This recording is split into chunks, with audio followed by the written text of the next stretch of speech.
back to another chapter of Mortal Kombat Shaolin Monks Part 2.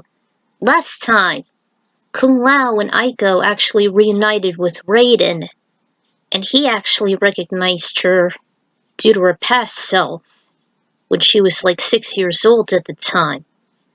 Apparently, he actually comatosed Kung Lao for about 3 months because Kung Lao found out that Shao Kahn is still alive after he and Liu Kang defeated him in Outworld. So 3 months later, he's apparently regaining his lost strength and wreaking havoc on Earth's dimensional fabric. And so Kung Lao was fascinated that he reunited with his friends again, and he took out an army of Saurians. And he actually took out their leader, who he thought it was Reptile, but it was Komodai, who was very similar to him, but I would say he's a bit inferior. So take that, Scrappy. And so he reunited with Liu Kang and got introduced to Stryker, reunited with the other combatants, and so they're on their way to their mountain base. So let's get this thing going. Alright, hold on a sec, guys. I was at the author notes, so give me a minute. Alright, here we are. Calm before the storm. The defenders of Earthrealm prepared for the final battle with Shao Kahn's forces on the anniversary of the unfortunate death of Gerard, the benevolent king of Edenia and Kitana's father. They anxiously awaited the confrontation, but Liu Kang showed more apprehension because the victory would mean that Kitana would have to leave the team to rule Edenia. In case you can't tell, it's a tie-in to Defenders of the Realm's last episode. Sadly, it got canned after that. Aiko was just as uneasy as he was, although always wanting to have someone else rule the throne in Kitana's stead, like Asgarth, Gerard's most skilled knight, and to her better qualified. She always wanted Liu and Kitana together since she meant so much to him. And I still do. Kitana was still able to strike an agreement with Shiva and her Shao Kahn warriors, but Aiko was disappointed that Nightwolf, her idol at the time, had to stay at base with Raiden, as the Thunder God couldn't risk everyone being trapped in enemy territory should the insurrection fail. He has no power in that forsaken terrain after all. With Shao Kahn still in his weakened state after his death, then resurrection, Kitana and the rebellion forces broke into his castle and demanded that he'd hand over his rule to the princess at long last. As a brutal Iron Fist as he was, he outright refused to surrender. Suddenly, Shang Tsung appeared with the warriors of the real Shiva as he was functioning as their mole, disguising himself as the leader of the Shao Kahn, while also breaking the news to their worst enemy. The sorcerer was also after the throne of Outworld, and the Shao Kahn took his side, since Kahn always insulted them. But Tsung has forgotten one thing. Shiva and the Shao Kahn also have enemies in Outworld. Raiden found out, however, of Shang Tsung's plan, and disrupted the fight. He brought with him the worst enemy of Shiva, Motaro, and the whole Centaur and Tarkhan army. As Shao Kahn gave the slip with a pair of shadow priests, the defenders escaped through a portal as the Shao Kahn and Centaurs did a slaughtered battle. Raiden was wary that he'd be mincemeat once the dust should settle. The insurrection may have failed, but the realm of Earth has not fallen yet, and Mortal Kombat continued to rage on. So it seemed. With the war raging, it was time for the young Aiko to finally leave the team and return home permanently, much to her dismay. For the past trimester, Liu Kang reunited with Sonya, Jax, Kitana, and even Sub-Zero, though his name was Kuai Liang as he was the youngest brother of the fallen cryomancer Bi-Han. Raiden had also assisted a technical expert shaman named Nightwolf, who built the desolate cave while installing a massive computer system to track portals, even having his own pet wolf Kiba, while also recruiting Curtis Stryker as well. Heck, the magnificent Matoka, even designed 3 dragon jets as quick and often safer transport through portals, as the rifts and realms tend to make the combatants sap their energy without protection. And that was the last time I ever saw them. The current Aiko was sitting in an opaque room within the shared base. A lone candle was lit as she recalled the last several moments with the defenders, before her younger self left. Both of her idols, Kung Lao and Nightwolf, along with his pet wolf Kiba, stayed by her side as her mind recollected her lost memories. She was lucky she hadn't remembered the incidences before she went back through time within a devastated realm inhabited by...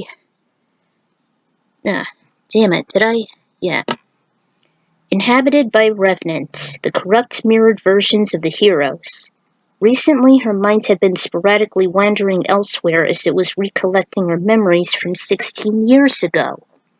Those random scenes role-playing in her head terrified her and interfered her cohesiveness. They also caused her some minor migraines as well as racing heartbeats.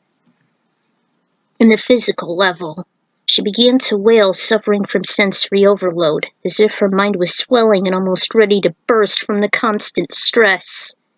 As a shaman, Grey Cloud was willing to help her almost immediately to soothe her mental anguishes, especially since he almost instantly recognized her. Aiko was indeed his biggest admirer, even when he stood up against Quan Chi and the warmongering gem of Tetsuri. Which is actually Quan Chi's true debut, by the way, not Mythology's. He offered her a drink, his special herbal tea, to help her mind be rehydrated, will also help her refocus her thoughts. With some time and support, she was able to calm herself. The Matoka offered to stay with her along with Kiba and Kung Lao. The latter offered her to try and meditate once she was sedated enough. Meditation? I'm pretty skeptical about this. Why is that? Isn't it sort of like sleeping while sitting down? He was a little flabbergasted. Yes, something like that. But it does so much more. It focuses your heart and mind and reduces chronic problems like stress, heart disease, and depression. The Shaolin monks use it as a common practice to help us focus and improve our well-being. So do us Matoka. It can also help you on a spiritual level as well. It makes you more intuitive, even when discovering your inner self, almost like being in a dream state. Aiko was kind of intrigued, even when both men walked her through the process and how vital it was, especially when making it as a routine. Kiba just sat beside them as their own watchdog, and Nightwolf offered to lead the ceremony, with possible effects of sedation, while Kung Lao was the more sober spectator, encouraging Aiko on keeping track of her feelings, visions, etc. At times her mind zoned out as she was feeling the subduing effects, while her mind began to calm. Nightwolf was sort of like the witch doctor with the green fumes, as well as helping her get into a trance with his exotic drums.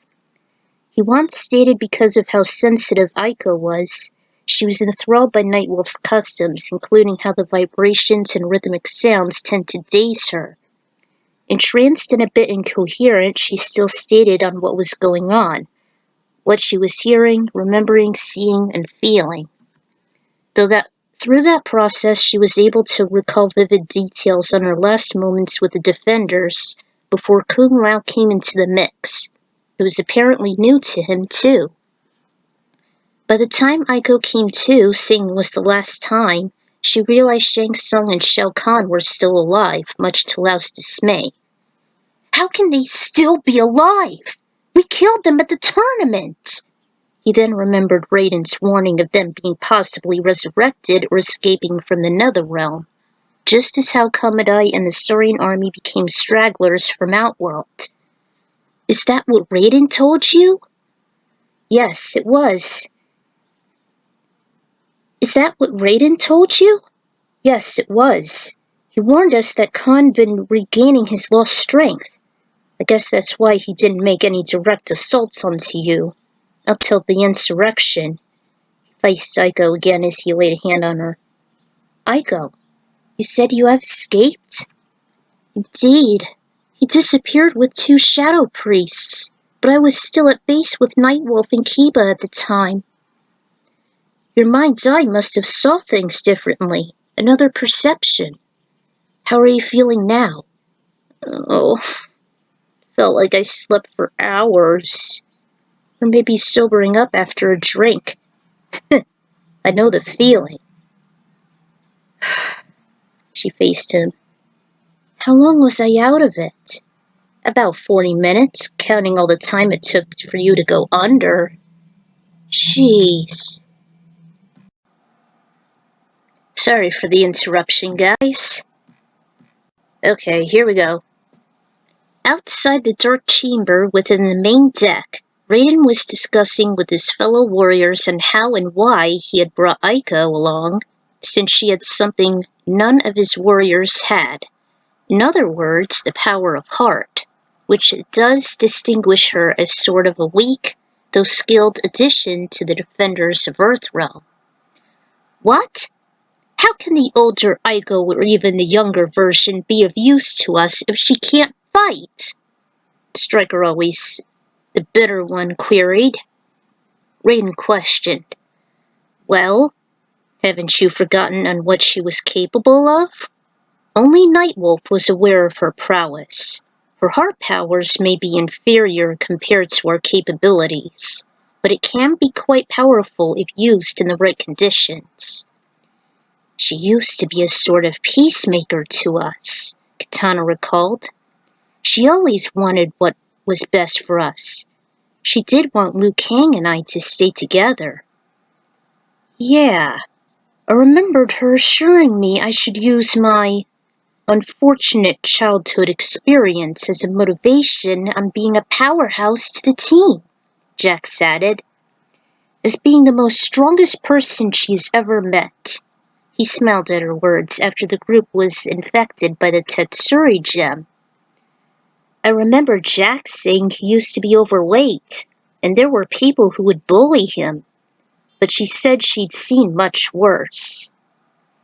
Somehow she has the ability to set our minds at ease, like as a way to melt the ice, Sub-Zero, aka Kuala Yang, mentioned. Yeah, definitely as a way to melt your ice, Liu Kang spatted, in which Aiko stated he and the Cryomancer were the odd couple since they'd opposing elemental abilities. She functioned as the mouthpiece for us, much like Nightwolf. Kitana was beginning to think something through. She does seem to offer her assistance in times of need. She always hates disarray and tension. She has the tendency to be level-headed, positive, and does her best to give us a measuring hand, a reassuring hand. She also looks up to me as a sort of motherly figure. No different than with Master Raiden. Footsteps were heard from behind, and Kung Lao, Nightwolf, Kiba, and Aiko emerged. How are you feeling? Are you alright? She seems a little dazed, but intact. So what now? I named him as a fearless leader because I feel he should play a leadership role. Striker looked over the schematic upon Nightwolf's techie equipment, and there was little to no activity in Outworld, let alone in Shao Kahn's tower. Take a look over here. Quiet as a mouse. Been like that all week. There is nothing happening. He always was the tactician, though his police jargon made it complicated for the team to understand at times. Maybe they had already discarded all of the forearms and half-horsies to the wastelands. On that note, there hasn't been any RIP activity, aside from that recent Saurian escapade. The deep sun sigh escaped. Ugh. Everyone noticed it was Striker. Why are you so pent up? I'm just not used to this uncomfortable silence. For the past trimester, we were always on the hunt for portals. We're just simply looking for trouble. There's been a whole lot of nothing since the reptile invasion. I think we've won, and I'd already seen what the big bad's gonna do. But Aiko said he and Shang Tsung had been resurrected. We cannot wait. Kung Lao grew anxious. He wouldn't want to let the evil build. Kung Lao's right. It may just be too easy. Liu Kang for once agreed with his Shaolin rival. There were some murmurs heard throughout the team, echoing off the spacious walls. This started to irritate Aiko. The Thunder God hesitated and broke the anxiety. I think we should just sit this out. What? You actually want us to leave this dull hellhole? As if their mentor was doing the unthinkable. After a brief hesitation, he requested for his warriors to have a little R&R and invade Outworld when the time is right. Someone should hold the fort, though, if things should get awry within any of the 7 realms. 7? Sonya just realized that Johnny Cage hadn't shown up all this time. Jax wondered if she had a relationship with him. I kinda wondered the same thing. What? No, it just doesn't feel the same without him. I don't know if he's been in Hollywood or what. I mean, if Kung Lao and Aiko were here, wouldn't Raiden summon Johnny here too? Or Cabal? The mysterious handicapped warrior entered her mind briefly. Yeah, right. Well, maybe he was just too busy, Sonya. He's an actor. A world-renowned, though cocky, celebrity. Or maybe his ego would be a hindrance to the team. Maybe. But I just can't help but wonder. Then it's settled. What is this? Then it's settled. We should all use a little breather just to rest up temporarily. And maybe catch up on lost time. Kung Lao could have sworn Raiden mentioned the last statement to him. I should cover base and let all of you kiddos take a brief respite. There's still no telling on what Shao Kahn can do. Mentioning the Emperor's name made some of the mortals quiver. I'll check an Outworld and spot anything suspicious. And what about, if you wish to go with me, Liu Kang, you're more than welcome to. This put the monk at ease. For once, the princess had enough confidence in him as the chosen one aside from Lao. Going with your girlfriend, I see. We actually begun to accept one another, Kung Lao. She then looked at him with an irritable stare. She was still uncomfortable. He was the one who killed off her best friend. Then it's settled. It'll be at least a week's respite, and then we shall rendezvous back here. Pseudo-cowboy actually reoffered Aiko to visit the academy grounds, since she virtually had no other place to go anyway. You really think so? Well, okay. Somewhere in the deserts of Earthrealm, inside the Great Pyramid of Egypt, Shao Kahn perched upon its ancient throne. The pair of shadow priests stood at each side in the shady chamber, despite it being filled with cobwebs and surrounded by various jewels. He needed a new place to set up shop after his fortress was invaded by the Defenders of Earth, the treacherous Princess Katana, and the wrathful Shao Kahn raging against the Centaurs and Tarkans. A small vial of blood rested on one of the stone armrests he crafted for his temporary hideout. One of his men shoved the wounded sorcerer Shang Tsung in to meet up with the weakened emperor. Ironically, he appeared more out of shape than his tyrannical master. He was chained for the sudden schemes working with Shiva, trying to use the Outworld throne against him. Kang stood up from his perch, giving a hard haze onto the shapeshifter. Shang Tsung! Traitor to Outworld and to my own regime! Your attempts to conquer the throne has been thwarted by the aftermath of your foolish attempts. to usurp Outworld and the Shao Kahn. You're good for nothing without your precious army to defend you, spat out Blood. Spare me your threats, great Emperor! You would have slaughtered me when the situation called for it. Even better, I would have banned you to the Cobalt Mines again, where you will suffer for eternity in a more permanent matter. Your insolence has sorely driven my patience. Then he stuck up a finger. However, I'd literally had an abrupt change of heart in order to attain total control over both Outworld and the Earth Realm. I was resurrected by the Netherrealm demon sorcerer Quan Chi, who was more prominent in evil skills and necromancy and power. You shall ally with him, as I had assigned both of you to reanimate the corpse of Queen Sindel. Kitana's dead mother? How can she possibly help us in our conquest? She drove herself to suicide upon the usurpation of Outworld after you assassinated the late King Gerard and forced her to marry you to secure your rule. Indeed, but that all matters not. She shall claim the throne at my side once again. You and Quan Chi must reanimate her decayed vessel and warp her to work for the Black Arts. We shall triumph over both of those putrid realms. Go now, Shang Tsung, and do not fail me again. Moments later, he and Quan Chi operated the malicious plan as they buried a skeleton filled with maggots and decayed relics. With their skills in resurrection, both evil magic users conjured to bring life and restructure the ugly vessel. Moments later, skin began to form as well as fresh, bloody nerves. Hair began to grow rapidly like a sapling and thickened into eerie white and black locks. Soon her eyebrows began to thicken. Suddenly the wicked myriad rose from the thick, scorching sand and took her first breath of life. Before she faced her two makers, Quan Chi laid a purple, thin robe over her weak vessel. He knew that her strength would return in time as he did the same with Khan's fragile vessel. He held up the blood-crusted amulet which brightened in his palm.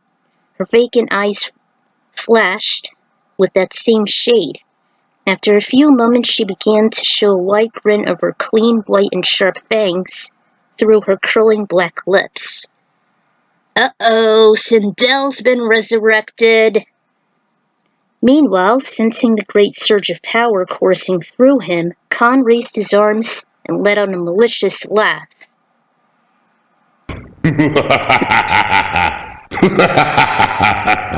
Following the commotion, in came Khan's esteemed warriors Melina and Baraka. Hold on. Emperor, what news? Have I finally gotten my chance on slaughtering my sister? Indeed you have, my fine daughter. You and Baraka shall prepare your loyal Tarkhan warriors. Rally up your men. We are finally prepared to begin our foolproof conquest. The elder gods will never suspect us, and you shall meet your true mother soon, my precious child. Both monstrosities bowed down with Melina doing a low curtsy. At long last, the balls have been set in our court. Earthrealm and Outworld will both be at my ironclad grasp. Back at the Wuxi Academy, Raiden assembled a portal for all of his combatants to return to their corresponding homelands, even offering Aiko to traverse with Kung Lao back to the academy grounds. He was, however, a bit disappointed that Liu Kang would dare to step into enemy territory with Kitana, instead of returning to his proper place in Earthrealm, but he eventually let up if they should be his scouts. The monk escorted the clueless warrioress through the thick, opaque woods, and amongst the clearing was his valued turf. Aiko was astonished of the oriental environment, despite the fallen debris and patches of burnt stone. With wide, wandering eyes, She looked around and also absorbed the refreshing, crisp air. So, this is the esteemed Wuxi Academy. Yes, indeed. This is also the heart and the nerve center to the Order of Light, as well as the White Lotus Society. The diamond of the rough, as you would say. Rice couldn't stop scanning the fascinating place. Kung Lao reached to her, offering her to follow. She continued to do so, sticking with the prestigious hero as much as possible, since chances were good that she and her mind would wander aimlessly. He was like an anchor to her buoy, no doubt, and the peaceful climate was completely contrary to all the devastated and infested buildings she kept running away from in her dystopian future. A lone monk was squeegeeing one of the balconies soaked with water left from the Tarkhan invasion, and he just peeked over to see one of the promising monks return, with a woman by his side. He declared in Chinese to the other wondering monks, "It's Kung Lao! He's back! Kung Lao has returned! Everyone! Kung Lao is here!" At a distance, the monks' glee can be heard. The other monks picked up on it. They were just as glad Kung Lao translated the call to Aiko. "What are they saying?" "They're just glad to see me home." Rinzamuk ran up to the duo. "Kung Lao! You're alive and well! Welcome home!" "Thank you. I appreciate the welcome."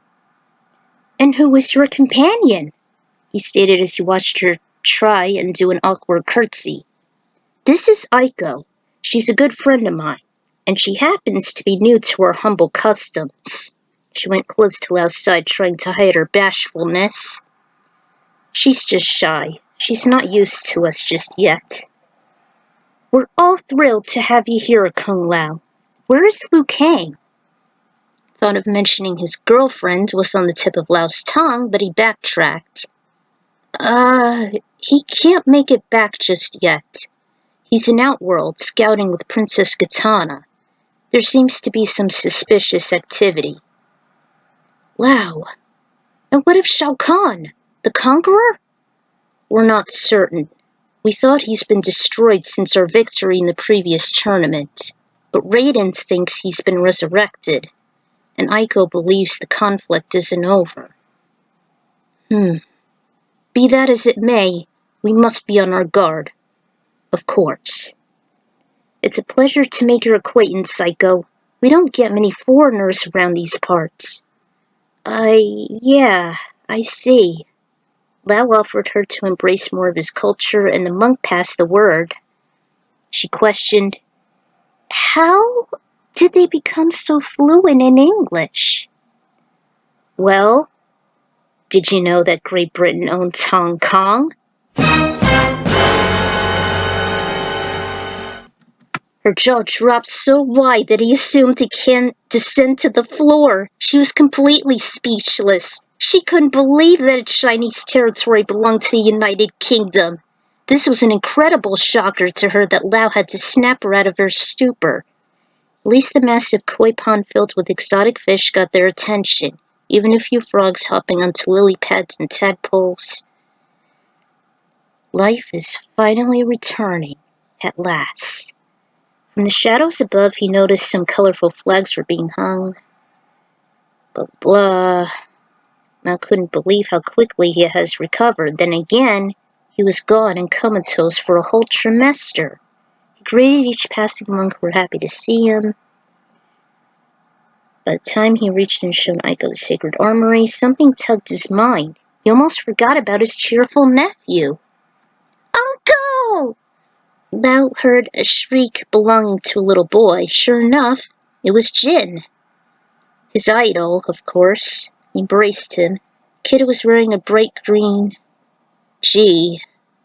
Actually, he kind of looks more like little Samson from his title game. Sudden affection was contagious that even made Aiko light up, even let out a slight giggle. She then knelt beside the guys. "Aiko, meet my own nephew, Kung Jin." "Nice to meet you." "Hi, the pleasure's all mine." "Jin, it would be nice to show Aiko around." I have some business I need to attend to with the other monks. Okay, sure, Uncle. He immediately tagged one of Aiko's hands. Come and see! I'll meet up with you two shortly, he called before the pair disappeared. I must head to the Temple of Light. We have important matters to settle. With a renewed resolve, he headed to the sacred holy grounds. With a renewed resolve, he headed to the sacred holy grounds. He then met up with the elder monks, including Liu Kang's frail grandfather. Are you still concerned of the eternal curse, Kung Lao? Yes, I am. But Liu Kang isn't with me at the moment. Over 3 months passed since the incident involving the dreadful truth, thus losing Lao from the parameters.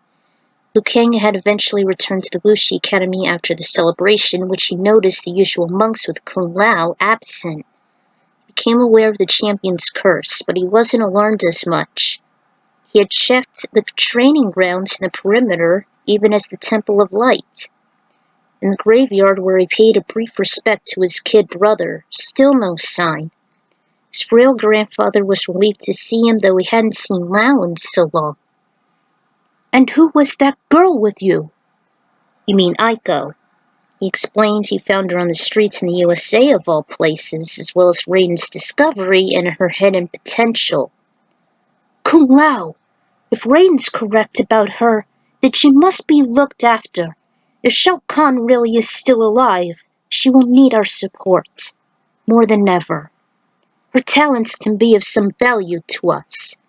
The power from the heart is a rare ability indeed. The Thunder God was definitely serious on protecting her, but she needs some time to train. She can be one of our promising scholars. It intrigued Lao. She said she knew us when she was only 6 years old, but her younger self left us, yet somehow her older self went back in time. Regardless on where or when she came from, she must be kept safe. I'm depending on you if she should leave the academy grounds. This formed a knot in his throat of having to defend all of Earth, his nephew, Aiko, his allies, dealing with the eternal curse. As if he read his mind. Do not fret, Lao. I am certain Master Raiden shall solve this damnation once Shao Kahn is ridden for good. You must have faith, especially in him. He seemed very conflicted. He was starting to lose it, let alone his faith in him. Now he understood how Aiko was feeling before. Raiden was lucky he sent Liu and Kitana in Outworld, let alone Shao Kahn's keep. It was vacant. What a way to go! Shao Kahn will pay dearly for all those who'd suffer under his rule, even those who were working for him. No matter what side, Kitana always felt saddened by their sacrifices. This isn't something that Sherrod would want, nothing but ruthless bloodshed and sporadic chaos, suffering, and death. She also wished Jade was around. Struck a chord in the monk, now he and Kung Lao misunderstood. She was serving the Conqueror, while she and Melina unleashed hell as the princess was caught in a holding spell. Kitana, I will put an end to Khan's destruction for good. I swear it. I know you will, Liu. Kung Lao has won the last tournament. Maybe again this'll be my turn. I have an empty feeling we might not win this time. Killing Khan won't bring the deceased back. He was beginning to accept the same. Asgarth is gone too. I hope he would find some fortitude. He still decided to stay in Outworld while the rest of us escaped. If only... Liu had almost forgotten about the late Sherrod's most high-ranked knight and rebel to the Khan Empire. Don't worry, he's an Edenian. You survived. I know he'd find a way to do the same. Despite his optimism, he hardly had anything to say, even when he was starting to have his doubts. Ooh, thank goodness I'm done. The usual music from that, blah blah. There's the songs. If you remember, the Gem of Tetsuri was introduced in Defenders of the Realm as a plot point, as well as Quan Chi's debut in the episode The Secret of Quan Chi. Only this time he has a more significant role. He was the culprit who resurrected both Shao Kahn and Shang Tsung after their fall by the monks. I assumed his talisman was the method, how he'd bring back the Outworld Emperor, as Shaolin monks cut away afterwards and didn't include the elements in MK3. It was said Shao Kahn was wearing the amulet first before his apparent death, so I thought it would shed some light on the matter. Also, just as a couple side notes, I'm not taking any notes nor inspiration from the reboot. It was just trash, as was the alternate timeline. NetherRealm made all this after Midway, but the dust just wasn't worth it since it was the catalyst of those lousy games. Second of all, I don't believe that always having fast-paced action isn't the way to attract your audience. PokeProf and Critiquing Minds said it best in his review of TMNT, that it's important to not always go so fast and intense with a constant noise and movement, otherwise it gets boring after a while. Matrix. We need the slow and soft times too, as a breather and process on what happens to the characters and the story. Needless to say, this multiple-parter prologue does follow up to MK3, the final installment of the classic trilogy. I never played Trilogy all that much. I missed out on a gold mine, apparently. So, this is the Ekron Riders signing out. Hopefully I'll do part 4 shortly. I'll see you guys then.